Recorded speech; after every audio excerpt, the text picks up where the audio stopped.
Good evening. I'm going to go ahead and call this meeting of the Downtown Business Improvement District to order. We are located here at City Hall. This is Tuesday, July 29th, and it is 5:07 p.m.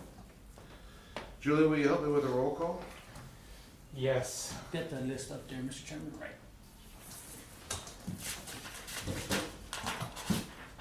Thank you. Justin Heather, Here. Zabir Malik, President Norris Friedman, Here.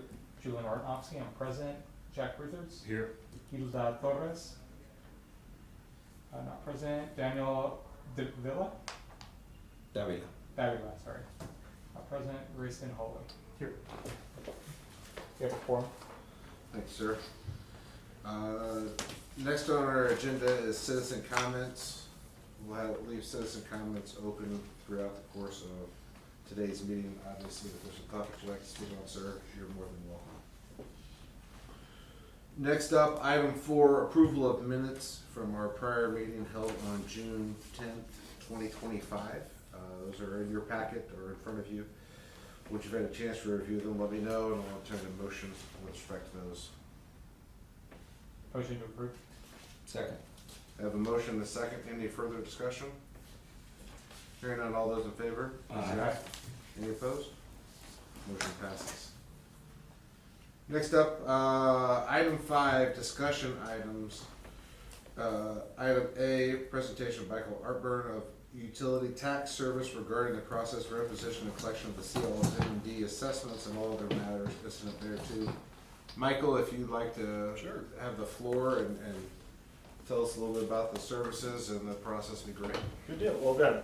Pleasure to meet everybody. My name is Michael Artburn. I'm president of Utility Tax Service. We are tax assessor collectors by trade. I work statewide. I'm actually down in the Laredo area every once in a while. We represent the Gateway District up on the road up there. So very familiar with your appraisal district.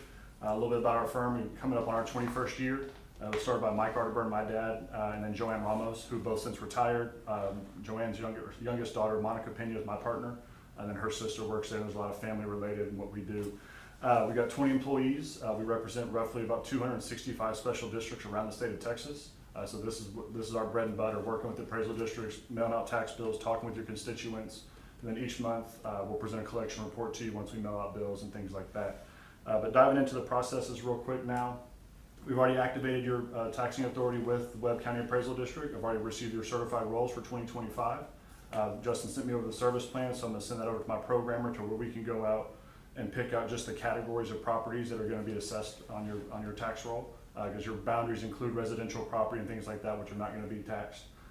My understanding, at least from reading the service plan real quick and talking with Justin before the meeting. So actions to come. I mean, we're teed up and ready to go. So the next thing we'll be doing is authorizing publication for your tax rate for 2025, which I believe per the service plan is 20 cents. We'll publish that in the local newspaper, make sure it meets all the requirements as needed, which it will, and then mail out tax bills in October. I mean, we're teed up and ready to go. I'll get some information offline from Justin about where we're going to transfer the funds that are collected, and we'll walk you through the processes once I actually have a written report for you guys. But I mean, I'm really here just to answer any kind of questions you have. I can bore you to death about property taxes. My wife tells me all the time, and she worked with me for 12 years. She's like, stop talking about it. But I mean, if there's anything you guys have questions on or anything like that, I'm an open book on this. Like I said, I can go into as much detail on it, or if we want to talk offline, I'm always happy to do that as well. But I'll keep it short and sweet. Don't want to take up everybody's time. Thank you, Michael. Any questions? Yes, I have a question. So when the letters go out, what is the process? If they have any questions, I'm assuming those letters contain your information, Yes, you're sir. able to tell them? Yes, so yeah, my staff, I'm going to give everyone a copy of the service plan. They'll have it just about memorized, and they're a lot smarter than I am. It takes me a few times to read things through. All of our contact information is on there, my email, office lines. We don't have an automated phone system. You call our office, you get a live person. There's not wait for this tone, talk to this, answer this, push that. It drives me crazy. No one likes doing that. So they'll get a live person. Everyone there is knowledgeable. In the event that I'm now able to attend your meeting, you'll have another licensed tax assessor collector to attend your meeting. This one will pretty much always be mine. I'm the windshield warrior coming out of Houston. And so yeah, all of our contact information, we'll take all those calls directly. Of course, if it's just general questions, bang, bang, answer them back on email, phone calls, whatever it may be. If there's a real detailed question or concern or something like that, we of course will bring that to the board for y'all's, just attention and to let you know how we're handling things. Okay, and just my only follow-up question is what, not to put you on the spot, but what percentage of all of the different assessment authorities that you work with are business improvement districts or public improvement districts? We have so we have the PIDs. We represent 4 PIDs. We've had some in the past, but the PIDs are kind of a vehicle of the cities. And so a lot of times what happens is we get those up and going, they run smoothly. Board say, look, it's a well-oiled machine now, goes over to the county for the county tax assessor to collect them. No harm off our back. We like to get things up and running and make sure everything's tied away. I have other districts where we have municipal management districts and management district commercial-only properties. Mm-hmm. We represent a very large one on the north side of Houston. It's roughly about 6,000 items. So we field all those phone calls along with the residential stuff, but we do handle probably out of 265, we call it, there's probably 5 that are commercial only. But like I said, it just depends on the amount of development that's around. We do a lot of stuff in rural Texas and around trying to build a lot of home rooftops to support the commercial stuff that's going to come in later as well. Okay, thank you. Good news is they all operate the exact same. I figured that's why Yeah. I wanted to understand the Yes, experience. yeah, and our big commercial district, the management district represented is commercial only, but it's a massive role. We go in and pick out the accounts that are coded by the appraisal district as F1 commercial, or if there's multifamily, there's different categories of multifamily. The state class codes tell us which ones we can pick up, and so we just throw it in our computer program and out we go. Okay, thank you. Yes, sir. Any other questions for Michael?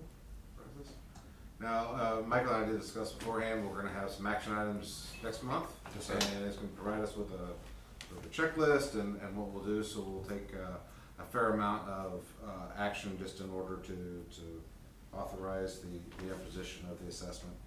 But that will be next month. No problem. I can just do it. So 2 things I'll bring is the ACH and credit card processing agreement through certified payments. Texas legislature, I say a few years ago, I think it's been 8 or 10 now, time flies when you're having fun, requires that all taxing authorities in the state of Texas accept electronic payments. Certified payments handles all of our accounts. There's no fees to the district whatsoever. The pass through is directly to the consumer. If the taxpayer wants to pay by credit card, it's a 2.5% or $1.50 for an ACH. Being all commercial guys, they're gonna hop online, pay that $1.50 for guaranteed deposit immediately, mark their account paid that day, and out they're done. And another thing will be the depository pledge agreement. We use Stellar Bank. They have an outstanding public funds department that we've been working with. We've actually followed one lady for the last 20 years, wherever she kind of goes, but she says, I'm not leaving Stellar unless it's in a box and I'm done and I'm retiring. But we'll still stay with Stellar because their group is outstanding. But what that depository pledge agreement does is it collateralizes your funds over $250,000. Which is going to be it's under your investment policy. It basically says if that bank was to go under, we have a certificate of credit saying, look, I've got $2 million in the bank. We don't keep that much money in your tax account. It's very minimal. We'll cover the appraisal district fees, our fee, and a cushion for any kind of adjustments for value that come from the appraisal district or any kind of overpayment refunds. That comes back automatically to your taxpayers as well. If somebody was, because our statement will show 3 months worth of bills due, so January, February goes delinquent, and then March, those 2 of course have penalty and interest on them. Sometimes people just see the bottom line, write the check for the biggest amount, call and say, hey, why are my taxes so high? So it's because you paid 9% instead of the base amount. We automatically issue those refunds back to the property owner without any additional paperwork for your property owners. Okay. So there'll just be a few action items, but short and sweet.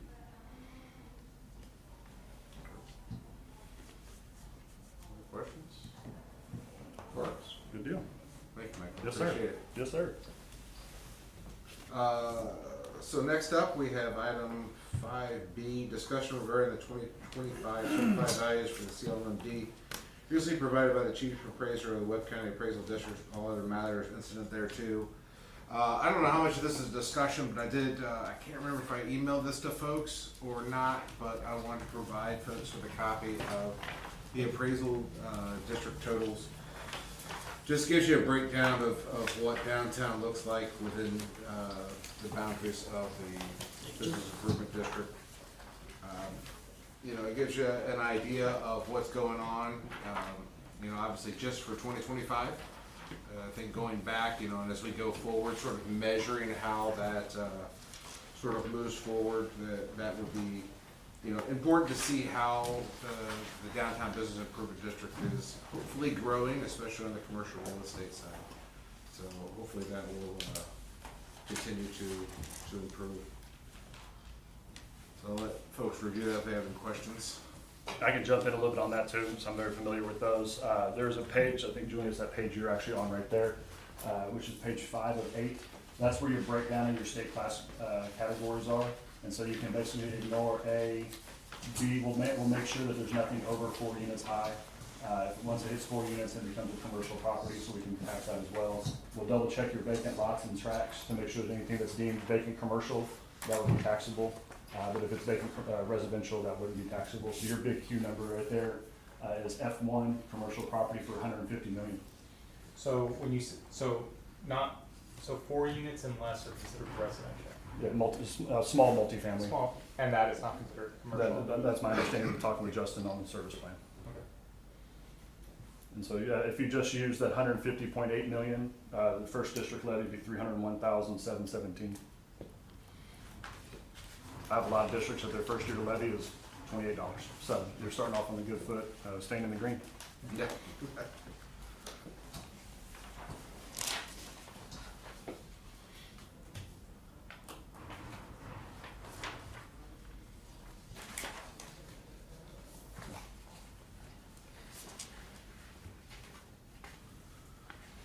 Any questions or thoughts on this? I know it's a lot to digest, but I want to make sure everybody had this. This is, I would say, relatively rough, hot off the presses. I think we got it a week or so ago. Okay, so this is anyone that was doing protests that has done settlements since the last review we had of this, that's already accounted. Yes, there's only a few that are under review outstanding, I believe. Okay. If you flip to page 2 of 8, you'll see you're not under review. That's going to be your certified. That's already gone through the appraisal review board process. The chief appraiser and the appraisal review board have signed off on those values. You still have 11 accounts under the under review, that middle column there, for 1.8 million. That's where you'll be, some fluctuation will come in. You'll see on our report, you'll see a certain original certified value, and then you'll see adjustments. I'll bring a copy of a report just as an example for y'all at the next meeting. And so that's, you'll see that value getting added on. Of course, any commercial property that is under construction, I always say the state of Texas freezes on January 1st. Any kind of commercial or any kind of development after that gets captured the following year. Okay. They had a blast this year, right, the appraisal district? Well, I mean, all it across was the just- It state. was so exciting. We're in Houston also, we're in Cinco Ranch. Oh, okay. We're in Cinco Ranch and we're also in Sugar Land, and so it was just unbelievable. Yeah. We currently work in 32 counties, so I get to have all Yeah. kinds of fun 32 times over. What's the difference between page 5 and page 7? They both show 2025, and there's, So this page 5 is just not under review, so these are your certified accounts as I it got is, you, and okay. the grand total I is got both it. those numbers I added. missed it. Thank you. There's a lot of repetitive with just one word change, and it makes a big difference in our world. But like I said, I deal with all different formats from around the state. I got them just about memorized.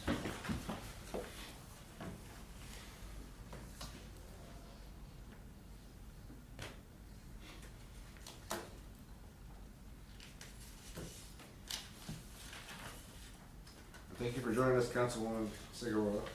Appreciate your attending. Obviously, if you have any questions, feel free to opine as well. Item 5C, we have discussion regarding nonprofit formation status and all other matters incident there too. I believe we're in the exact same pattern we were before. All paperwork's been submitted with the feds. We're just waiting on the C3 approval. We have not received any sort of feedback, which is a positive, I think, because usually if they have questions, that's where you start to trip up. So I'm hopeful that by August we'll be reporting that has been fully formed and is in good standing as a C3 and can move forward. Mr. Heather, a question I have is regarding questions that I receive. I'm not the complete expert on the benefits of the nonprofit formation. Can we briefly go over the reason we were going in this direction? So the primary benefits of the nonprofit are that obviously there is an assessment. It's Michael mentioned, you're talking about $300,000. That's to be provided services and whatnot. But there's the ability to fundraise as a nonprofit, in which folks, that can donate funds that can be used for the acquisition of capital equipment. My primary thought on the formation of the nonprofit is, on top of the assessments, there are families who have expressed it, or individuals and companies that have expressed interest in investing in downtown.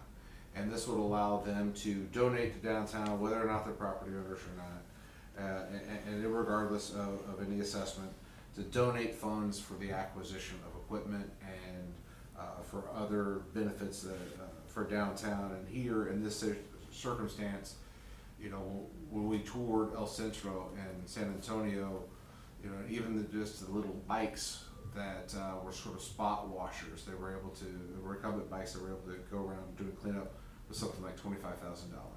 And so this will allow us to supplement that funds, in addition to assessments, in addition to any contracts that we're able to enter into with the city, the county, or any other parties for the services for downtown. So this would allow, like, I'm throwing a random example out there, but ABC Cleaners, if they wanted to donate a street washer and they get to plaster their name on the street washer they're donating, Yes. they would get the write-off, Yes. because this would be a nonprofit. Yes. Okay, so that's something we can actually market Yes. and say, this is what we can do with this is the benefit. Okay. And the goal is to be able to, because it is everyone's downtown, and I know we've talked about that, you've heard it in city council, you've heard it in these meetings, you've heard it, for years, but it is truly a citywide effort, and the importance of the downtown and the vibrancy of a downtown to the vibrancy of the city overall is very important. And so, through this 501c3, we're hopeful that we can get community buy-in that will help, further the efforts of so many different parties that have been involved, both in the private and the public sector, in sort of reinvigorating downtown. And this would be a way to attract further investment. Okay. Any other items with respect to 5C? Okay, 5D, discussion regarding status of vacant building ordinance and other matters incident thereto. We had last week on the Monday City Council agenda, there was a status report with possible action regarding the vacant building ordinance.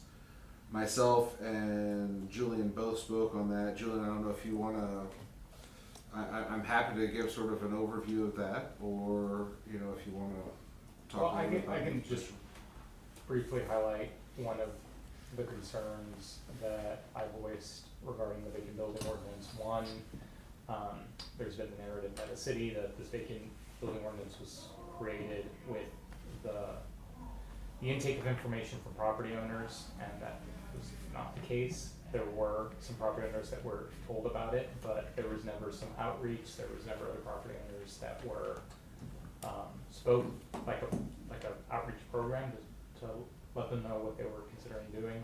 And more importantly, and I can speak on behalf of this because one of those people that was told about the initial creating the vacant building ordinance and sat in on those meetings.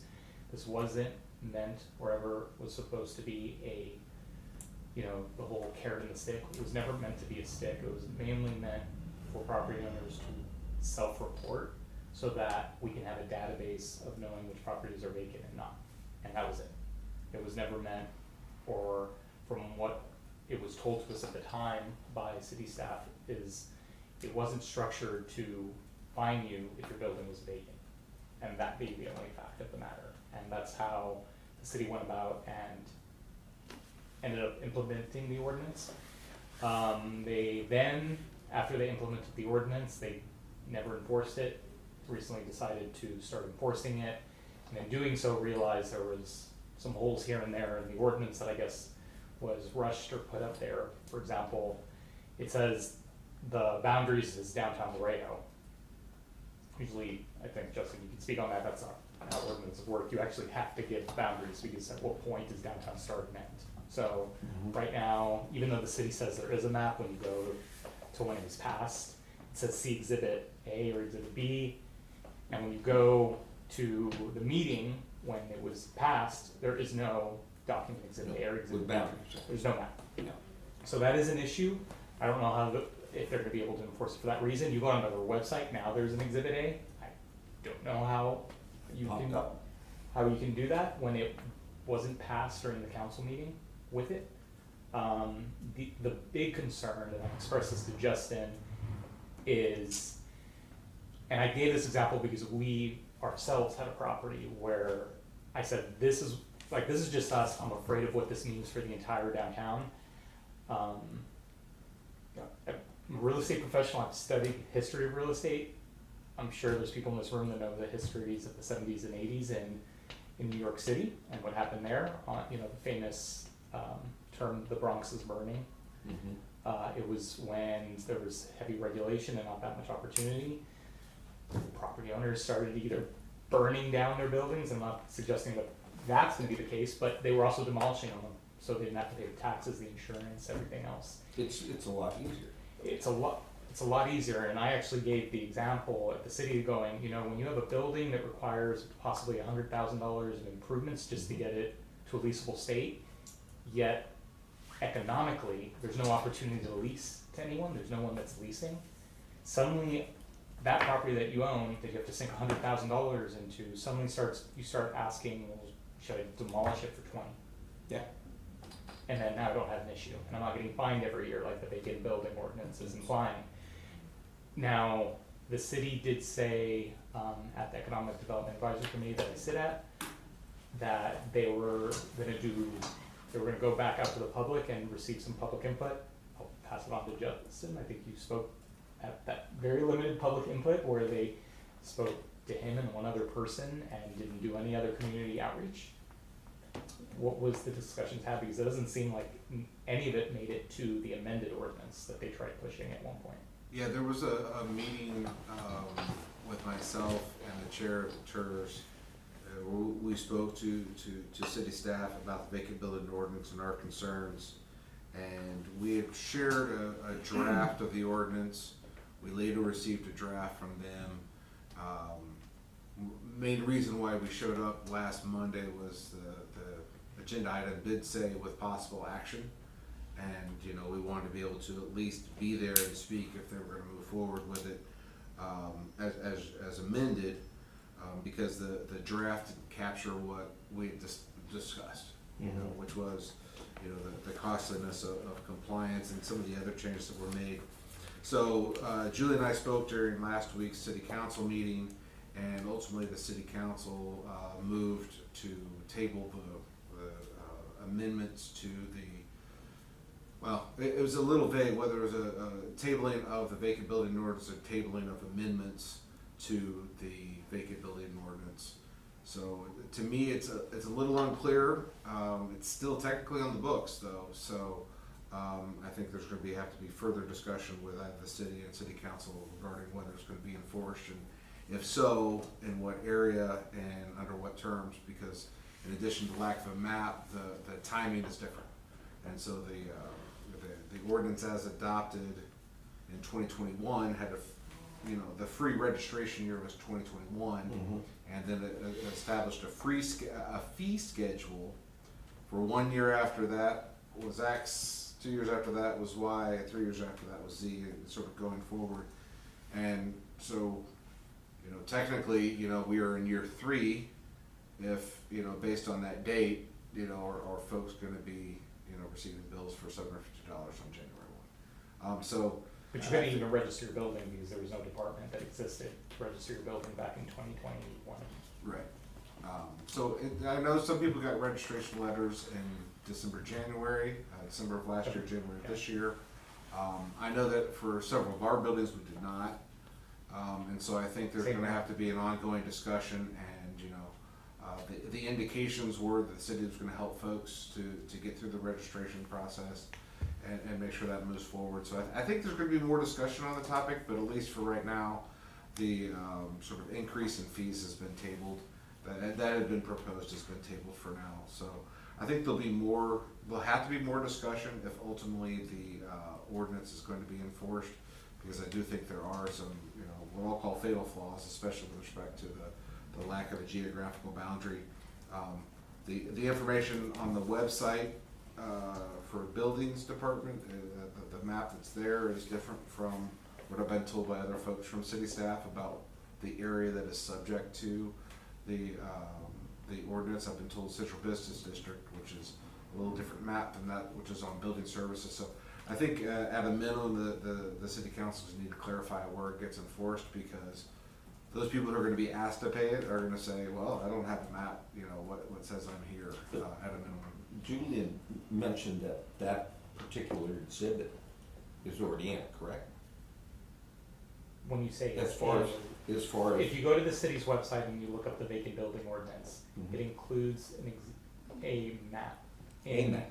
A map that they posted, right, but I'm not an attorney, I'm That's a assuming really if good you, question. yeah, if you pass an ordinance and you say there's a geographic location, you have to define those boundaries, Of just as course. much, I've done leasing with GSA. GSA will get streets Sure. of every Right. corner right. in order to map out a block or provide a map. Mhm. And neither of those, from what I can dig up, existed when the ordinance passed.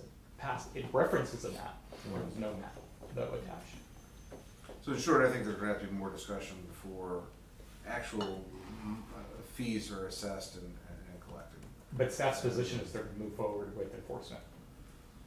That's what I understand, yes. So you're gonna get us a fine of $750 if your building is vacant? It's not a fee, it's not a fine, it's a fee. That's part of the registration process. The fee, Uh, that's fine, the- Like an the- assessment. If it's more than 60, no tax. Yeah, exactly. if it's not more than 60% occupied, is that correct? Yes, it's gotta be more than 60% occupied to not be vacant. If Yeah. it's 60% or less, it's vacant. There's It's a also a high registration fee of, you know, I think it's 300, 500, and 750, year one, year two, year three. Then if you are late, there's a late fee of $100. And then if you are not in compliance with building codes or directions under the vacant building ordinance, there's an additional fine of $2,000. So all different words, but you know, there's also an additional $2,000 fine for not complying with the. But I guess at this point would be the building codes and the ordinance that requires vacant buildings to be secured. So those are the two sort of what I'll call safety and security regulations that are in the books. And this is written as an economic development policy where all of the fees go into the general fund of the city of Laredo, not back into the downtown for reinvestment. So don't you think that this would just be a fabulous idea for all the city of Laredo? Why just downtown? My personal opinion is if it was a great idea, it would be for the entire city of Laredo. But it's not for a reason. But, yeah, I know. I just think that the timing, as far as downtown is concerned, you have how many vacant buildings right now, whether it's 116 or 127. And as far as our rental, what we're receiving in today's market, it's horrible. I mean, I was in Chicago this week with Gary, and I've seen what's going on with the outlet as far as the numbers. I mean, you know, compared to, let's say, El Paso per square foot. And I just think the timing is all bad. Once you start seeing a little bit of lipstick and we start seeing our streets a little bit cleaner, which I think that's what we're heading to. I think that will be great, you know, and I think that we can do something with a lot of our buildings. A lot of our buildings just look absolutely horrible, and they look horrible for a reason. It was also a statement that some of the property owners were saying. Says, you know what?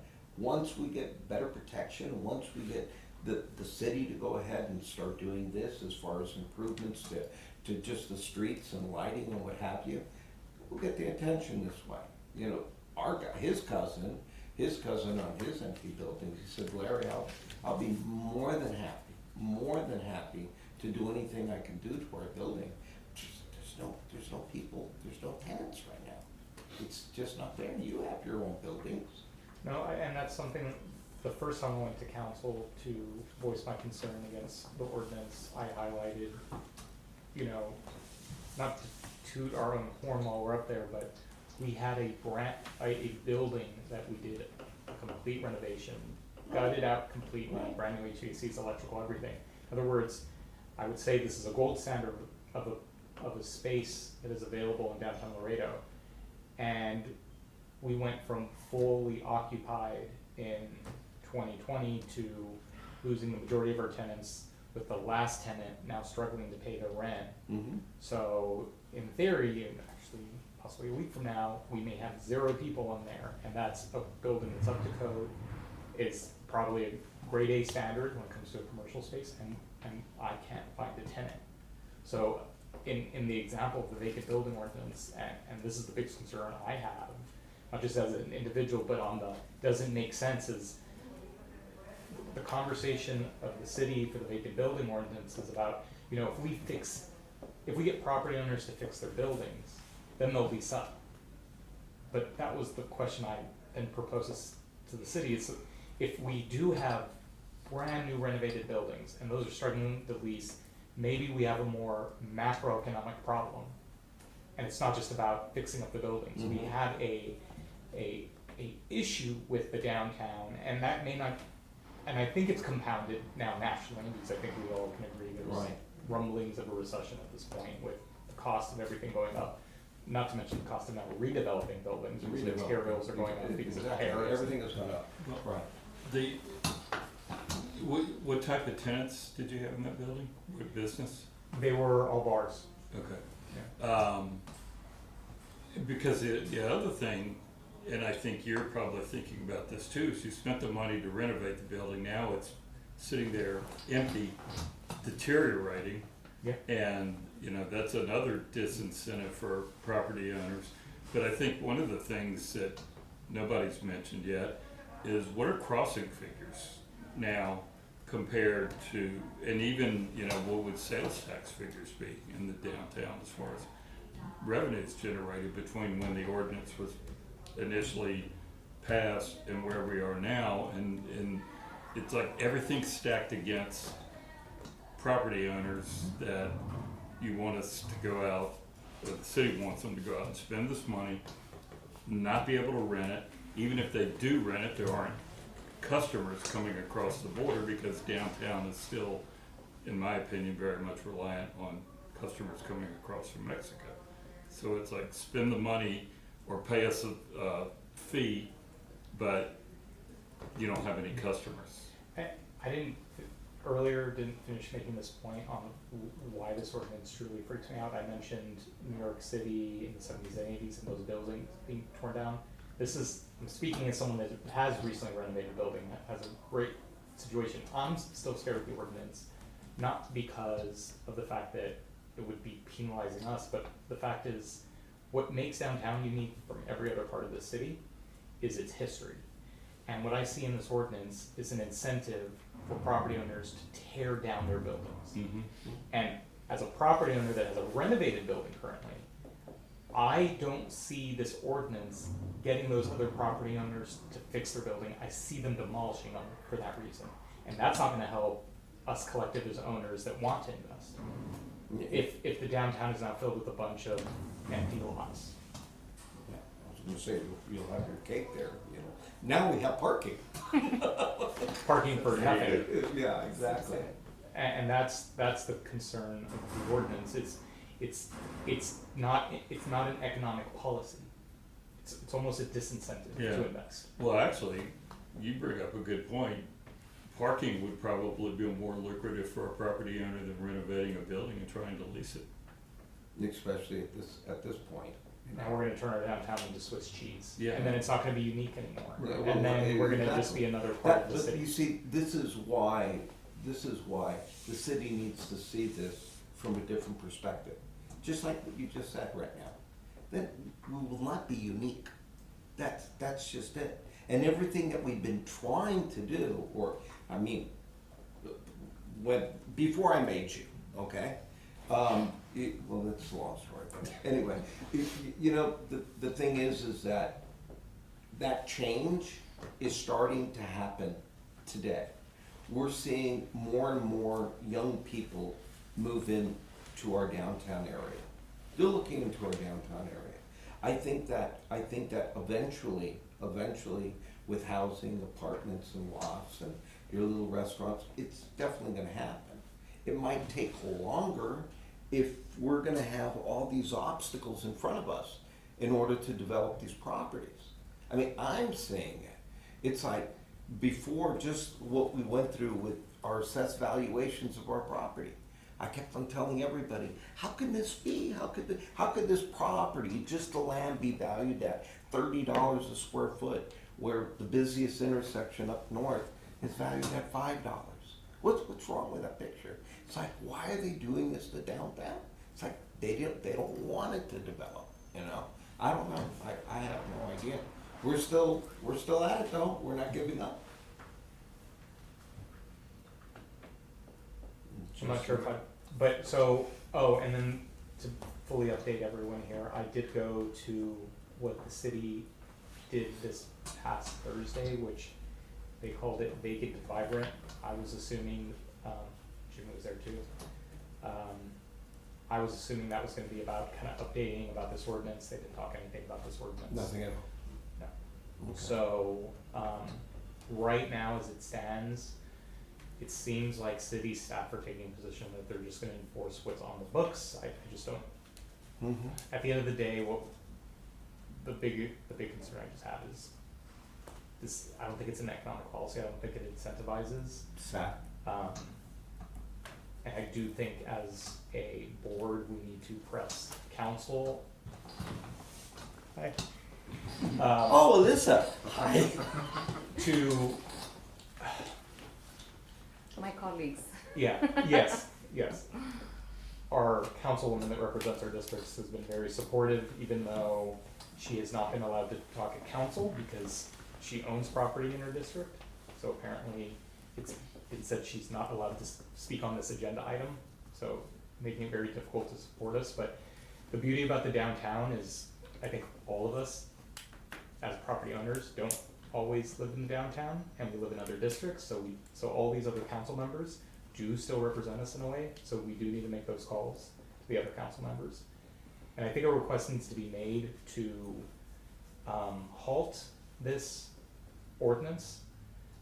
I've seen ordinances like this be successful in other cities, but other cities typically they put incentives, they put carrots before they implement sticks, and it seems like right now the city's more interested in putting penalties as a predominant reason for doing something, but I just don't see how that's gonna get anyone to move, especially to your point, Mr. Cruz.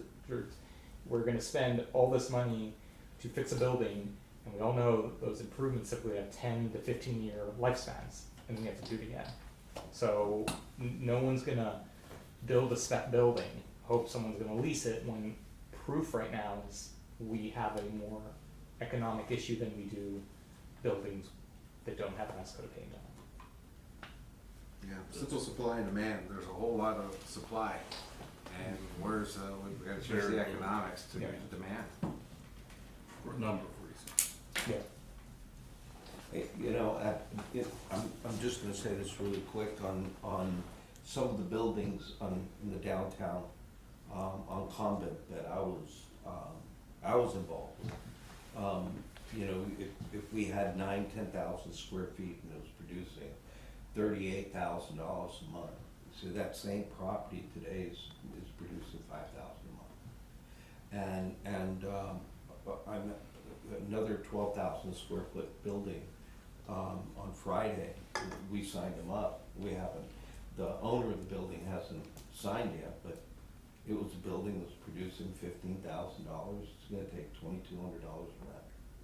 You know, it's pathetic. So you look at this, you look at these properties that are downtown, and we're talking about improvements, you know, whether it's a roof or just bringing it up to par, the last tenant that was there 28 years ago, so we have to go ahead and make it ADA compliant. And you start looking at this, it doesn't justify. I mean, if you just leave it the way it is, it still doesn't even pay the taxes. Are you kidding me? Mm-hmm. So it's a sad situation. Well, I'll briefly mention this too. The only incentive that I can possibly see this ordinance providing is landlords leasing to whoever is willing to pay whatever, and I can't imagine that those tenants were the type of tenants that not only we as property owners would want, but would attract other citizens to come shop down here. If we're a sea of, I get calls from Ropa Usada, very, very, like, that's a fire hazard. But what, okay, I'm gonna put them in there because at least I don't have to pay the fine. Yeah. That, Yeah. if we get a downtown just filled with people that are parting out, I got a call, someone that parts out restaurant equipment. They wanted to use the back to part out restaurant equipment and sell little pieces in the front. I guess it's a tenant and we don't get fined. Yeah. Is that what the city wants us to lease to? Yeah. Is that economic development? I don't think so. It's horrible. I don't think the citizens of Laredo, when they see their downtown, want a giant flea market either. Last week when you were at this event, depending on the people that were there, I can tell you, without even being there, how to go to Chicago, but I can say that they didn't wanna bring anything up. Are you kidding? They're probably the ones that are gonna enforce this, all the way. But I think that you're absolutely right. I had people calling from the Pulga. They said the Pulga is so expensive that they'd rather come into our downtown area, downtown Laredo, where the rents are a lot less than at the flea market. How embarrassing is that? And these are the people who are gonna be coming into your downtown. Well, if this is the incentive that the city wants to give property owners, that's what they're gonna get, because it's gonna make sense to lease on pennies at the dollar to then get these type of tenants, and then once an area changes, it's hard to change it another direction. Very sad. I would say the one beautiful thing that we have downtown is we really can mold it in a direction that we want, Mm-hmm. but we can also mess that up Yeah. right now. Right. Thank you, Julian. Thank you, everyone. Next up are our action items. Item 6A I'm going to skip based on the commentary by Michael and my discussions with him. We'll have plenty of action to take next month. 6B, discussion with possible action on the formation of a subcommittee to address logistics for the provision of services by the CLMMD, the bid. My thought was, this might be a good idea for folks that are interested. We could form a subcommittee to start thinking about the logistics of how you implement some of the services. If you had a fully formed bid like El Centro with an executive director and a staff and partnerships, that'd be a whole lot easier. But from our perspective, doing these services and how we're going to implement that in the absence of a full-blown staff and whatnot, I thought it'd be a good idea to at least consider that, whether we want to take action now or think about it. Not buying or selling, but thought I would put it on today's agenda.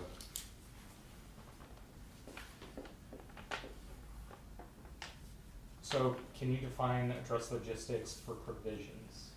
Like, can you give an example of how you see? My thought is one of our sort of touchstone for the bid is class, clean and safe streets. So we want someone to get bibs that say bid. This is your bid as a business owner. This is your group as out here cleaning the streets. Who's going to go through the process of procuring those bibs for folks to clean the streets on, and who's going to contact the say the staffing agency to get 5 people on a Tuesday morning to go around picking up trash and sweeping up sidewalks. So those sort of implementation, I think we as a board presently can oversee some of the finances, but the processes. But at some point, there's also going to be a budget that we're going to have to develop for next year. We have a budget in the plan that we have approved. There's an annual budget. We've got it's 301 minus whatever fees and other expenses. All right, so how are we going to spend the 280 that's left, and what are we going to prioritize on? So I think that those are logistics I'm thinking about. It sounds we've created, I think, a very good plan. We've got a very good structure, but at the same, sort of converting that into action is going to take some folks out of time. Obviously, I will dedicate what time I can, but I know we all have day jobs, so at some point, you know, we need to have at least a volunteer force internally before we are in a position to consider, you know, retaining some kind of staff, part-time or otherwise, or on a contract basis. So that was my thought process, that at least for the first 6 to 12 months, we're in a position where we can provide some services, but do we want to, how do we want to do that, and how do you actually implement that? And then maybe all contract, and so we may have a subcommittee and everybody says, well, I don't have time to do this, so let's hire, you know, so-and-so for, you know, $15 an hour to make sure that this all gets done. I don't know, but that was my thought, was somehow we have to convert the plan into action. I don't mind, obviously, assisting in something like this. I don't know if we have to vote on it now. I'm gonna do the best I can. I'm gonna be very blatantly honest. I have a newborn. Don't tell me about the baby. I have a newborn, and I'm not sure if you can see my glazed look right now. I just not as getting as much sleep, but I think as he sleeps more, I can help more. So I'm willing to help on the committee. We can always table it and bring it back, let folks chew on it, think about how they want to move forward on that. We can always bring that back next month or even in October. So we've got time, but we'll make sure that it's the top of everyone's minds. Okay. Any announcements? Julian had a baby boy. What? I had no idea. Thank you. Congrats, sir. Thank you. Hopefully you'll get sleep 15, 20 years from now. Yeah. That's what I keep hearing. I hear Then they're going to be in college and then you're going to be like, you know, no sleep, no money. Yeah. Make a motion to adjourn. Second. All in favor? Aye. We are adjourned. Thank you all. Thank you.